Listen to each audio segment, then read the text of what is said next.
Hello friends, आज हम एक नया टॉपिक स्टार्ट करने जा रहे हैं जो हमारे फर्स्ट पेपर के दृष्टिकोण से और सेकंड पेपर सोशियोलॉजी दोनों के अंदर ही शामिल है। रिसर्च के अंदर सैम्पलिंग, जो सैम्पलिंग है दोनों ही पेपर के अंदर आते हैं इससे रिलेटेड क्वेश्चन।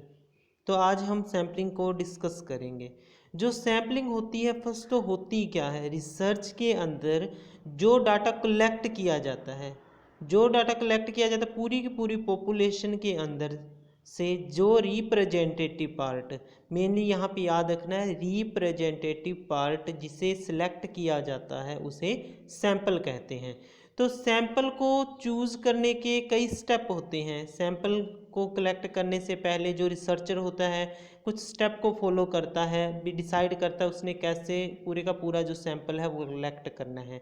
तो वो स्टेप कौन कौन से हैं? फर्स्ट है clearly defined target population.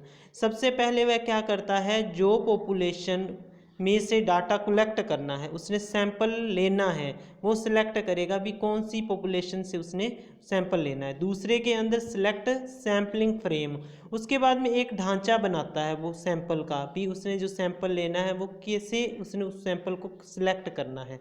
Next है चूज सैंपल टेक्निक। अब उसके बाद में उसके पास ये क्वेश्चन होता है भी उसने सैंपल तो कलेक्ट करना है बट उसे अब उसने किस टेक्निक का यूज़ करके कलेक्ट करना है।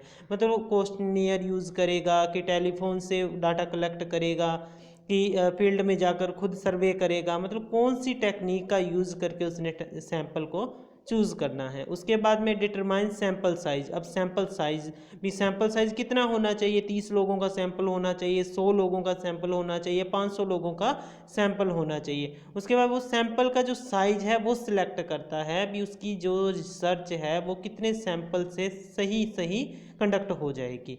उसके बाद में कलेक्ट डाटा। ये सारे के सारे स्टेप फॉलो करने के बाद में वो डाटा कलेक्ट करने के लिए जाता है या डाटा कलेक्ट करता है। उसके बाद में एक्सेस रिस्पॉन्स रेट। अब उसने डाटा कलेक्ट कर लिया, अब उसमें से कौन सा डाटा बिल्कुल सही है, कौन कौन से जो पॉपुलेशन के लोग हैं उसको साथ दे रहे हैं या टाइम टू टाइम उसे ज़रूरत है उनकी हेल्प की, तो वो उनके कनेक्ट में है या नहीं है, मतलब सही से डाटा वो सिलेक्ट कर लेगा, उसे क्या कहते हैं, रिस्पॉन्स रेट कहते हैं। उसके बाद में सैंपल मेथड्स। अब जो सैंपल कलेक्ट करना है उससे रिलेटेड कई मेथड्स होते हैं। मेनली जो मेथड दो प्रकार के मेन मेथड माने जाते हैं। फर्स्ट होता है प्रोबेबिलिटी सैंपल मेथड और दूसरा होता है नॉन प्रोबेबिलिटी सैंपल मेथड।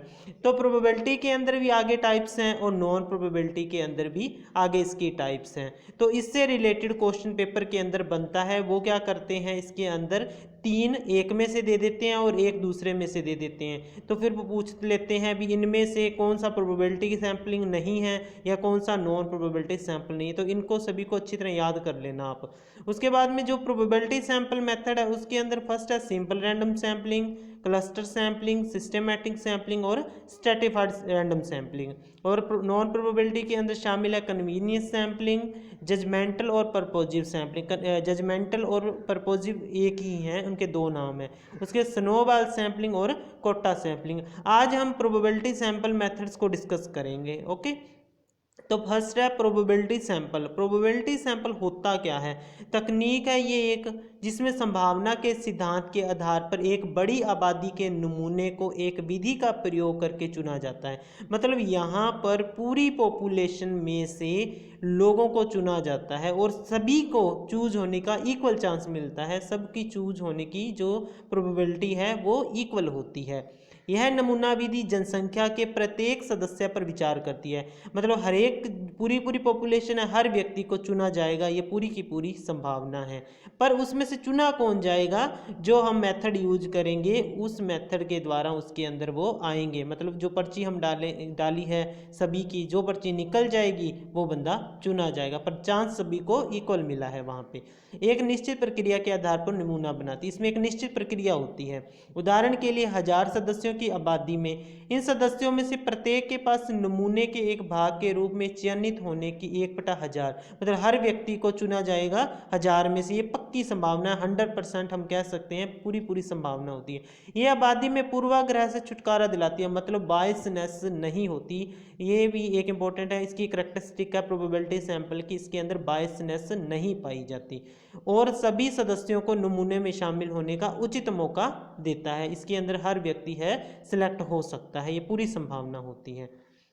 इसके अंदर 4 जो प्रकार हैं उनके बारे में हम डिस्कस कर रहे हैं। फर्स्ट है सिंपल रैंडम सैम्पलिंग। अब सिंपल रैंडम सैम्पलिंग क्या होती है? सिंपल मतलब इजी। सिंपल से वैसे पता लग रहा है भी बिल्कुल जो इजी होती है सिलेक्ट करना।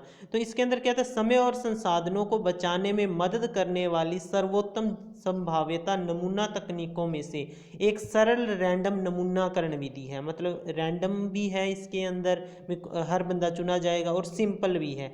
ये जानकारी प्राप्त करने का एक भरोसेमंद तरीका है ये, जहां आबादी के हर एक सदस्य को यादृच्छिक रूप से चुना जाता है। यादृच्छिक होता है रैंडम से चुना जाता है केवल संयोग से, और प्रत्येक व्यक्ति को नमूने का एक हिस्सा होने के लिए चुना जाने का सटीक समान संभावना। सटीक होता भी 100% वो बंदा चुना जाएगा, कोई भी बंदा चुना जा सकता है, उसके अंदर से पूरी संभावना होती है हर बंदे के चुने जाने की। उसके बाद एग्जाम्पल है, अभी 500 कर्मचारियों का एक संगठन है, एक कोई कंपनी है जिसके अंदर 500 बंदे हैं, और उनकी जो टीम है वो क्या चाहती है भी एक जो निर्णय लेने वाली कोई, उन्होंने एक सदस्य की टीम बनानी है, 500 में से ही सिलेक्ट करने हैं। तो अब वो क्या करेंगे, सभी के लोगों के नाम जो है एक पर्ची के अंदर या बॉक्स के अंदर डाल देंगे।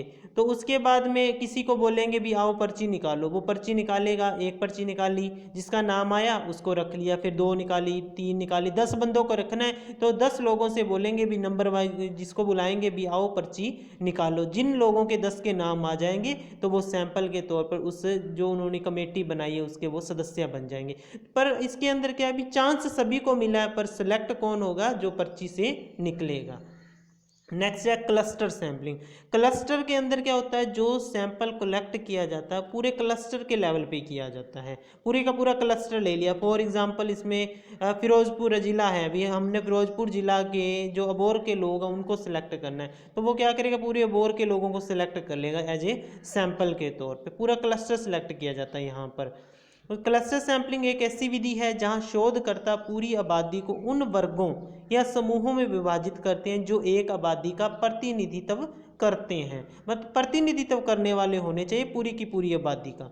क्लस्टर की पहचान की जाती है और उम्र, स्थान, लिंग आदि जैसे जनसंख्या के तौर पर जो मापदंडों को परिभाषित करने के आधार पर एक नमूने में शामिल किया जाता है। उसके अंदर उम्र है एक जैसी हो सबकी, जो स्थान रहने का स्थान है वो एक जैसा हो, या लिंग औरतें चुननी हैं कि बच्चे चुनने हैं कि आदमी चुनने हैं, वो मतलब एक जैसे लोग होंगे उसके अंदर। जो एक सर्वेक्षण निर्माता के लिए प्रतिक्रिया से प्रभावी निष्कर्ष निकालना बहुत आसान बनाता है। इससे जो निष्कर्ष निकलेगा वो ईजी हो जाएगा रिसर्चर के लिए। इसके अंदर अब देखो ये 3 तरह के लोग हैं, तो उसने क्या किया, 3 तरह के लोग हैं। इसके अंदर भी जो रैंडमनेस पाई जाती है क्लस्टर सैम्पलिंग के अंदर, 3 में से उसने पर्ची सभी के डालेगा, जो एक बंदा निकलेगा उसको उसने सिलेक्ट कर लेना है। मतलब वो अपनी मर्जी भी रखता है ना, वहाँ पे भी मैंने 2 नंबर का बंदा चुनना है, मैंने 10 नंबर का बंदा चुनना, 8 नंबर का चुना है, 5 नंबर का चुना, मतलब जिसको चुनना है उसमें थोड़ी सी यहाँ पे क्या होगी, जो रिसर्चर उसकी भी मनमानी चलेगी। पर वो बंदा चुना कहाँ से जाएगा, जो पूरी की पूरी पॉपुलेशन उसमें से ही चुना जाता है। उसके बाद में stratified random sampling. Stratified random sample कहाँ पे यूज होती है, जहाँ पॉपुलेशन के अंदर वैरायटी ज़्यादा होती है। जनसंख्या को क्षमता में विभाजित किया जाता है, मतलब एक जैसे लोगों को वहाँ पे विभाजित किया जाएगा। प्रत्येक उपसमूह में से यादृच्छिक नमूना लिया जाए, यादृच्छिक रैंडम सैंपल ही यूज होता है। यहाँ पे भी सभी को इक्वल चांस मिलता है।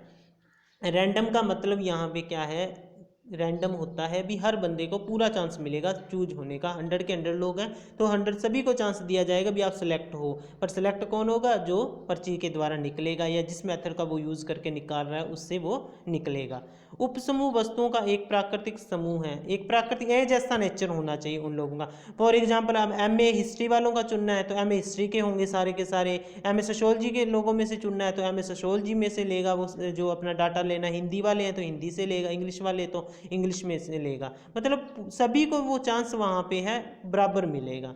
उपसमूह कंपनी के आकार, लिंग या व्यवसाय पर आधारित हो सकते हैं। अब ये जो सैंपल है वो आकार पे भी आधारित, तो मोटे लोग हैं, पतले हैं, छोटे हैं, लंबे हैं, मतलब किसी भी आकार के अकॉर्डिंग भी उसका सैंपल हो सकता है। वो उसकी स्टडी पर डिपेंड है, अभी वो स्टडी क्या कर रहा है। लिंग मतलब वही अभी औरत हो या मर्द हो, या व्यवसायिक काम क्या करे, खेती बाड़ी कर रहे हैं कि टीचर हैं कि या कोई और काम कर रहे हैं, वो उसके हिसाब से जो उसने स्टडी कर रहा है उसके अकॉर्डिंग होता है ये। स्त्रीकरण नमूनीकरण का प्रयोग अक्सर किया जाता है जहां आबादी के भीतर भिन्नता होती है, मतलब वही है ना, ज़्यादा वैरायटी होती है। जहां जो लोग ज़्यादा गिनती के होते हैं वहां से वो डाटा कलेक्ट करता है, इसलिए स्ट्रेटिफाइड रैंडम सैम्पलिंग का यूज़ किया जाता है। इसका उद्देश्य एक सुनिश्चित करना है कि हर तबके का पर्याप्त प्रतिनिधित्व हो, हर एरिया से उसको जो है लोग सिलेक्ट होकर उसको मिल जाए। इसके अंदर जैसे अब ये 3 तरह के लोग हैं, इसके अंदर शांत हैं, ये गुस्से वाले हैं, ये ठीक ठीक हैं। तो उसने क्या है 20 इसमें सभी में से क्या एक एक बंदा चुनना है। तो उसने क्या किया, तीनों के नाम डाल दिए, तीनों के नाम डाल के जो पर्ची में से एक एक बंदा निकला उसको उसने सेलेक्ट कर लिया। उसके बाद में सिस्टेमेटिक सैंपल, जो सिस्टेमेटिक सैंपल होता है उसके अंदर क्या है, थोड़ी सी बाइसनेस पाई जाती है। अब फॉर एग्जांपल यहाँ पे क्या होता है कि बंदे ने भी ये सिलेक्ट कर लिया, भी दूसरा बंदा है, दूसरे के बाद में हर तीसरे बंदे को मैंने सेलेक्ट करना है। तो अब जो बीच वाले बंदे हैं उनके साथ तो बाइसनेस होगी ना, मतलब वो तो अब सिलेक्ट नहीं होगी। अब 2 नंबर आए, 2 के बाद में 3, 4 और 5 तो सिलेक्ट हो ही नहीं सकते, अब तो 6 नंबर ही सिलेक्ट होगा। बस सिस्टमेटिक एक सिस्टम के तौर पर यहाँ पर लोगों को चुना जाता है। व्यवस्थित नमूना विधि का प्रयोग करते हुए एक नमूने के सदस्यों को आबादी के निश्चित अंतराल पर चुना जाता है। अंतराल वही है, मतलब उसने अपनी मर्जी की है। यहाँ पे भी मैंने 2 नंबर अब सिलेक्ट कर लिया, तो 2 के बाद में मैंने 10वां चुनना है या तीसरा चुनना है, हर मतलब उसके बाद में इतने लोगों को छोड़कर रोल नंबर वाइज ऐसे समझ लो। इसे नमूना और नमूना आकार के लिए एक प्रारंभिक बिंदु के चयन की आवश्यकता थी, मतलब एक बिंदु चाहिए ना उसको। मतलब मैंने इस बंदे से चुनना स्टार्ट किया, अब इसके बाद में मैंने 10वां बंदा चुनना है, उसके बाद में मैंने 20वां बंदा चुनना है, इस प्रकार का कोई एक सिस्टम बना लेता है वो। इस प्रकार की सैम्पलिंग विधि में एक पूर्व निर्धारित अंतराल होता है और इसलिए यह सैम्पलिंग तकनीक कम से कम समय लेने वाली होती है, टाइम कम कंज्यूम करती है। अब यही है, अभी 5000 लोग हैं यहाँ पे, उसने उसमें से 500 लोगों को चुनना है। सबसे पहले क्या करेगा, नंबर लगा लिए सबके भी, 1 से 5000 तक सभी के नंबर लगा लिए जाएंगे। और अब उसने क्या किया, जो 5000 है उसको 500 से डिवाइड कर देगा, तो अब क्या आ रहा है, 10 नंबर आ रहा है। तो अब क्या करेगा, पहला बंदा चुन लिया, पहले के बाद में 10वां बंदा, 10वें के बाद में 20वां, 20वें में 30वां, 40वां, 50वां, 60वां। अब जो बाकी के बंदे रह गए उनके साथ बाइसनेस हो रही है यहाँ पे। तो ये जो मेथड है वहाँ पे चुना जाता है जहाँ पॉपुलेशन की संख्या ज़्यादा होती है। ये इसके अंदर जैसे उसने यहाँ पे 2 नंबर, ये 10 बंदे हैं टोटल पॉपुलेशन के, उसने 5 बंदों को यहाँ पे सिलेक्ट करना है। तो उसने क्या किया, पहले ये सारे के सारे बंदे हैं, तो उसने क्या किया, यहाँ पे भी 10 बंदों में से 5 चुना, 10 को 5 से डिवाइड किया, क्या आया, 2 नंबर आया। उसके बाद 10 को 5 से डिवाइड किया, 2 आया, तो अब 2 नंबर चुन लिया, 4 चुन लिया, 6 नंबर चुन लिया, 8 नंबर चुन लिया और 10 नंबर चुन लिया। पर अब जो 1 नंबर है, 3 नंबर है, 5 है, उसके बाद 7 है, 9, अब इनके साथ बाइसनेस होगी, इनको तो मौका ही नहीं मिला चुनने का। तो जो प्रोबेबिलिटी सैंपल के अंदर बाइसनेस का कंसेप्ट अगर आ जाए, पूछ लिया जाए कि बाइसनेस किस मेथड में पाया जाता है, तो आप इसके अंदर आप बताओगे जो सिस्टमेटिक सैंपलिंग है उसके अंदर थोड़ी बाइसनेस पाई जाती है। तो ये थे मेन प्रोबेबिलिटी सैंपल के मेथड्स, बाकी हम नेक्स्ट वीडियो के अंदर डिस्कस करेंगे। Okay, thank you video watching and like please.